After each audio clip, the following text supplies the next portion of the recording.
திருப்பாவை 19వ பாசுரம்.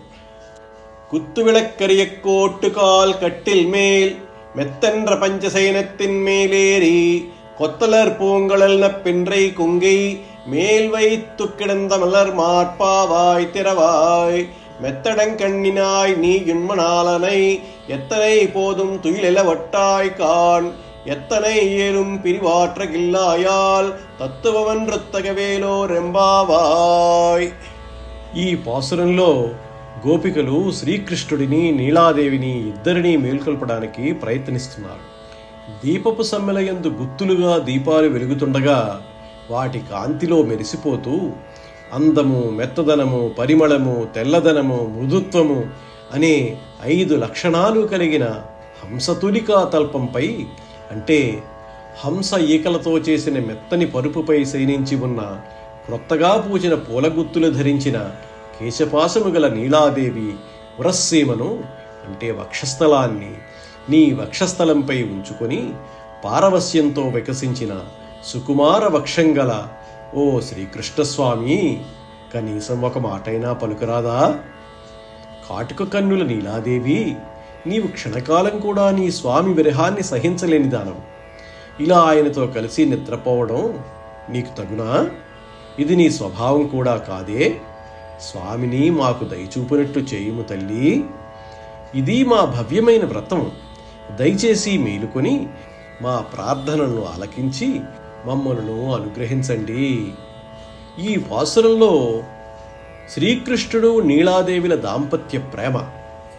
ఈ పాసురం శ్రీకృష్ణుడు నీలాదేవిల మధ్య ఉన్న అన్యోన్య ప్రేమను, గాఢ అనుబంధాన్ని అద్భుతంగా వర్ణిస్తుంది. వారి ఏకాంత క్షణాలను ప్రస్తావించడం ద్వారా వారి దాంపత్య మాధుర్యాన్ని తెలియజేస్తుంది. దివ్య శయ్య వర్ణన. హంసతూలికా తల్పం యొక్క 5 లక్షణాలు అందము, మెత్తదనము, పరిమళము, తెల్లదనము, మృదుత్వము భగవంతుని శయ్య ఎంత దివ్యంగా పవిత్రంగా ఉంటుందో వివరిస్తాయి. నీలాదేవి ప్రార్థన. శ్రీకృష్ణుడిని నేరుగా కాకుండా ఆయనకు అత్యంత ప్రియమైన నీలాదేవిని ప్రార్థించడం ద్వారా భగవంతుని అనుగ్రహాన్ని పొందడానికి భక్తులు, ముఖ్యంగా లక్ష్మీదేవి లేదా ఆయన దేవేరుల సిఫార్సు ఎంత ముఖ్యమో తెలియజేస్తుంది. నీలాదేవి సహజ స్వభావం స్వామి విరహాన్ని సహించలేనిది కాబట్టి ఆమె మేల్కొని స్వామిని కూడా మేల్కొలపాలని గోపికల అభ్యర్థన. భగవత్ సాక్షాత్కార తపన.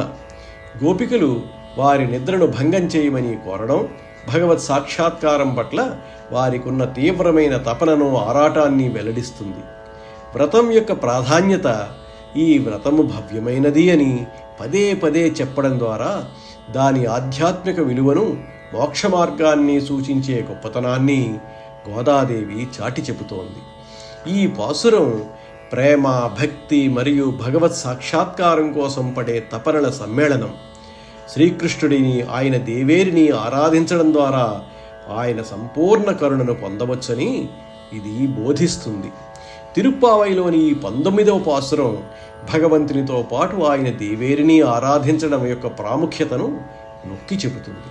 శ్రీకృష్ణుడు నీలాదేవిల మధ్య ఉండే గాఢమైన ప్రేమ బంధాన్ని వర్ణించడం ద్వారా భగవంతుని అనుగ్రహం పొందడానికి భక్తులు ఆయనకు ప్రియమైన వారిని కూడా ప్రార్థించడం ఒక మార్గమని గోదాదేవి సూచిస్తోంది. ఆధ్యాత్మిక సాధనలో మనకున్న తపన, అంకితభావం ఎంత ముఖ్యమో ఈ పాసురం తెలియజేస్తుంది. హంసతూలికా తల్పం, దివ్య దీపాలతో కూడిన సుందరమైన వాతావరణంలో సైతము భక్తుల పిలుపును ఆలకించి మేల్కొనమని గోపికలు శ్రీకృష్ణుడు నీలాదేవులను కోరుతున్నారు. నిద్ర అనేది కేవలం శారీరకమైనది కాదని, ఆధ్యాత్మిక అలసత్వాన్ని సూచిస్తుందని గుర్తు చేస్తోంది. ప్రేమతో, భక్తితో ఐక్యంగా చేసే ఈ భవ్యమైన వ్రతం ద్వారా శ్రీమన్నారాయణుని సంపూర్ణ కరుణను పొందవచ్చని ఈ పాసురం మనకు సందేశమిస్తుంది. జై శ్రీమన్నారాయణ.